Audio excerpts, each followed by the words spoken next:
ಜನತೆಗೆ ಶೀಘ್ರವಾಗಿ ಪಾಸ್ಪೋರ್ಟ್ ಸೇವಾ ಒದಗಿಸುವ ನಿಟ್ಟಿನಲ್ಲಿ ಕೇಂದ್ರ ಸರ್ಕಾರ ಹುಬ್ಬಳ್ಳಿಯಲ್ಲಿ ಪಾಸ್ಪೋರ್ಟ್ ಸೇವಾ ಕೇಂದ್ರವನ್ನು ಆರಂಭಿಸಿದೆ. ಈ ಸೇವೆ ಕೇಂದ್ರದಿಂದ ಉಪಯೋಗ ಆದಕ್ಕಿಂತ ಅನಾನುಕೂಲ ಆಗಿದ್ದೇ ಹೆಚ್ಚು. ವಿದೇಶಕ್ಕೆ ಹಾರುವ ಆಸೆಯಿಂದ ಹುಬ್ಬಳ್ಳಿಯ ಪಾಸ್ಪೋರ್ಟ್ ಸೇವಾ ಕೇಂದ್ರಕ್ಕೆ ಧಾರವಾಡ, ಗದಗ, ಕಾರವಾರ, ಹಾವೇರಿ, ದಾವಣಗೆರೆ, ಬಾಗಲಕೋಟೆ, ಕೊಪ್ಪಳ, ವಿಜಯಪುರ ಸೇರಿದಂತೆ ಉತ್ತರ ಕರ್ನಾಟಕ ಬಹುತೇಕ ಜಿಲ್ಲೆಯ ಸಾವಿರಾರು ಜನ ಬರ್ತಿದ್ದಾರೆ. ಆದರೆ ಪಾಸ್ಪೋರ್ಟ್ ಕಚೇರಿಗೆ ಸಿಬ್ಬಂದಿ ದುರ್ದಯೆಯಿಂದ ಒಂದು ದಿನದಲ್ಲಿ ಆಗುವ ಕೆಲಸಕ್ಕೆ 16 ದಿನ ತೆಗೆದುಕೊಳ್ಳುತ್ತಿದ್ದಾರೆ. ಇದು ಜನರ ಅಸಮಾಧಾನಕ್ಕೆ ಕಾರಣವಾಗಿದೆ. ಇಷ್ಟೇ ಅಲ್ಲದೆ ಇತ್ತೀಚಿನ ದಿನಗಳಲ್ಲಿ ತಾತ್ಕಾಲಿಕ ಪಾಸ್ಪೋರ್ಟ್ ಸೇವೆಗೆಂದು ಫ್ರೀ ಪಡೆಯುವ ಸಾಮಾನ್ಯ ವರ್ಗದಲ್ಲಿ ಪಾಸ್ ಮಂಜೂರು ಮಾಡುತ್ತಿರುವ ಆರೋಪ ಕೇಳಿ ಬರುತ್ತಿದೆ. ತಾತ್ಕಾಲಿಕ ಪಾಸ್ಪೋರ್ಟ್ ಸೇವೆ ಪಡೆಯಲು 3,500 ರೂಪಾಯಿ ಶುಲ್ಕವಿದೆ. 2 ರಿಂದ 3 ದಿನಗಳಲ್ಲಿ ಪಾಸ್ಪೋರ್ಟ್ ಬರಲಿದ್ದು ಪೊಲೀಸ್ ವಿಚಾರಣೆ ಬಳಿಕ ಮಾಡಲಾಗುತ್ತದೆ.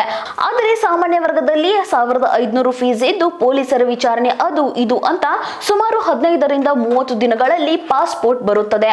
ಆದರೆ ಹುಬ್ಬಳ್ಳಿ ಪಾಸ್ಪೋರ್ಟ್ ಸೇವಾ ಕೇಂದ್ರದಲ್ಲಿ ತಾತ್ಕಾಲಿಕವಾಗಿ ಪಾಸ್ ಹಣವನ್ನು ಪಡೆದು ಸಾಮಾನ್ಯ ವರ್ಗದಲ್ಲಿ ಪಾಸ್ಪೋರ್ಟ್ ನೀಡಲಾಗುತ್ತಿದೆ. ಇದರಿಂದ ಒಂದು ಕಡೆ ಹಣ, ಮತ್ತೊಂದು ಕಡೆ ಸಮಯದ ವ್ಯಯದ ಜೊತೆಗೆ ಮಾನಸಿಕ ಕಿರಿಕಿರಿಯನ್ನು ಜನರು ಅನುಭವಿಸುತ್ತಿದ್ದಾರೆ. ಈ ಬಗ್ಗೆ ದೂರು ನೀಡಲು ಹೋದ್ರೆ ಯಾವೊಬ್ಬ ಸಿಬ್ಬಂದಿ ಕ್ಯಾರಿ ಎನ್ನುತ್ತಿಲ್ಲ. ಇನ್ನು ಸಹಾಯಕ ಪಾಸ್ಪೋರ್ಟ್ ಆಯುಕ್ತ ಅನಿತಾ ಕುಮಾರ್ ಗ್ರಾಹಕರಿಗೆ ಸರಿಯಾಗಿ ಸ್ಪಂದನೆ ಮಾಡುತ್ತಿಲ್ಲ ಎನ್ನುವುದು ಜನರ ಆರೋಪವಾಗಿದೆ.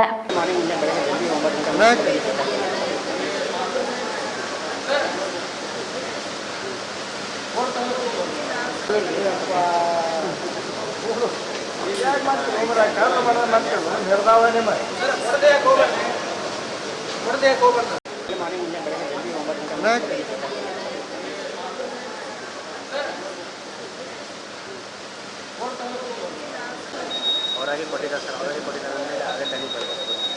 ನಾವು ಅದು ಫುಲ್ ರಿಜೆಕ್ಟ್ ಮಾಡಿ ಮತ್ತು ಅಪ್ಲೈ ಮಾಡೋಕೆ ಹೋದಾಗ ಸರ್ ಅದು ಡೇಟ್ ಸಿಗುತ್ತೆ ಸರ್. 3-4 ಡೇಸ್ ಮತ್ತೆ ಸರ್ ಅಷ್ಟೊಂದು ಟೈಮ್ ಅವ್ರು ನಾವು ತಡ್ಕಲ್ ಮಾತಾಡೋದು ಇದು ಮಾಡಿದ್ರಿ ಅವ್ರು 3,500 ರೂಪಾಯಿ ತೊಗೊಂಡಿದ್ರಿ ಅವ್ರನ್ನ. ಹಾಂ 3,000 ಮತ್ತು ನಾರ್ಮಲ್ ಆಗಿತ್ತು ರೀ. ಅದು ನಾವು ಕೇಳಿದಿರಿ ಅವ್ರಿಗೆ, ಇದು ನಾರ್ಮಲ್ ಆಗಿದ್ರಿ.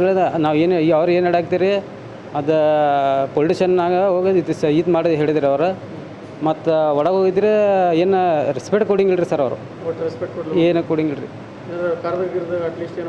ಏನಿಲ್ಲ, ಬರೀ ಪೇಪರ್ ತಗೊಳ್ಳಿ ಸರ್. ಒಂದು ಸಲ ಏನು ಹೇಳ್ತೀರಿ ಅದು ಡಾಕ್ಯುಮೆಂಟ್ಸ್ ಸರಿ ಇಲ್ಲ, ಡಾಕ್ಯುಮೆಂಟ್ಸ್ ಎಲ್ಲ ಸರಿ ಐತ್ರಿ ಸರ್.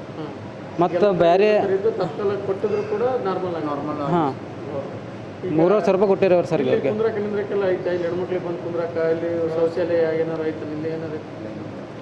ಆಯ್ತು ರೀ ಸರ್, ಏನೂ ಇಲ್ಲ. ಅದು ಆಯ್ತು ರೀ, ಐತಿ ರೀ. ದಾದಾಪೀರ್ ಸರ್, ಇದು ತಾತ್ಕಾಲಿಕ ಮಾಡಿಕೊಡ್ತೇನೆ ಅಂತ ಹೇಳಿ ನಾರ್ಮಲ್ದಾಗ ಮಾಡಿಕೊಟ್ಟಾರ ಸರ್. ಇವರು ಫೀ 3,500 ರೂಪಾಯಿ ತೊಗೊಂಡು ನಮ್ಮ ನಾರ್ಮಲ್ ಎದಕ್ಕೆ ಮಾಡಿಕೊಟ್ಟಾರ ಸರ್. ಅವ್ರಿಗೆ ಹೇಳಿದರೆ ನಾರ್ಮಲ್ದಾಗ ಮಾಡಿದ್ದೀವಿ, ಈಗ ಏನೂ ಆಗೋದಿಲ್ಲ, ಹೋಗಿ ಪೊಲಿಟಿಷನಲ್ಲಿ ಮಾತಾಡಿ ಅಂತ ಹೇಳ್ತೇವೆ ಸರ್. ಇದು 19ನೇ ತಾರೀಕಿಗೆ ಶುಕ್ರವಾರ ದಿವಸ ಕೊಟ್ಟಿದ್ದೀನಿ ಸರ್. ಹಾಂ ಆಗುತ್ತೆ ಅಂತ ಹೇಳಿದೆ ಸರ್. ಅವರು ಈಗ ನಾರ್ಮಲ್ ಮಾಡಿಕೊಟ್ಟಿದ್ದಾರೆ ಸರ್. ಅದು 3,500 ರೂಪಾಯಿ ಮಾಡಿಕೊಟ್ಟಿದ್ದೀನಿ ಸರ್. ಹಾಂ ಕಟ್ಟಿದ್ದೀನಿ ಸರ್. ಈಗ ನಾರ್ಮಲ್ ಆಗಿದೆ ಸರ್. ಇನ್ನೂ ಸರ್ ಅದು ತತ್ಕಾಲದಲ್ಲಿ 3-4 ದಿವಸದಲ್ಲಿ ಬರ್ತೇವೆ ಸರ್. ಈಗ ನಾವು ಕೊಟ್ಟು ಈಗ ಶುಕ್ರವಾರ ದಿವಸ ಕೊಟ್ಟಿದ್ದೀನಿ ಸರ್. ಈಗ 3-4 ದಿವಸ ಆಯ್ತು ಸರ್. ಇನ್ನೂ ಊಟ ಬಂದಿಲ್ಲ ಸರ್. ಇದು ಚೆಕ್ ಮಾಡಿದರೆ ನಾರ್ಮಲ್ ಅಂತ ತೋರ್ಸಾಕ್ತೀವಿ ಸರ್. ಹಾಂ ಸರ್. ಅವ್ರು ಕೇಳಿದರೆ ಪೊಲಿಟಿಷನ್ ಹೋಗಿ ಮಾತಾಡಿ ಸರ್ ಅಂತ ಹೇಳ್ತಾ ಇದ್ದಾರೆ. ಏನೂ ರೆಸ್ಪಾನ್ಸ್ ಕೊಡಾಗ್ತಿಲ್ಲ ಸರ್ ಅಲ್ಲಿ ಒಳಗಡೆ. ಹಾಂ ಇದೆ ಸರ್. ಮತ್ತು ಅವ್ರು ಹೇಳಿದ್ರೆ ಮುಂದೆ ಏನೋ ಮಾತಾಡೋಕ್ತಿಲ್ಲ ಸರ್. ನೀವು ಅಲ್ಲಿ ಹೋಗಿ ಅಲ್ಲಿ ಮಾತಾಡಿ ಸರ್ ಅಂತ ಹೇಳ್ತಾ ಇದ್ದಾರೆ ಅಷ್ಟೇ. ನವಾಜ್ ಖಾನ್ ಸರ್.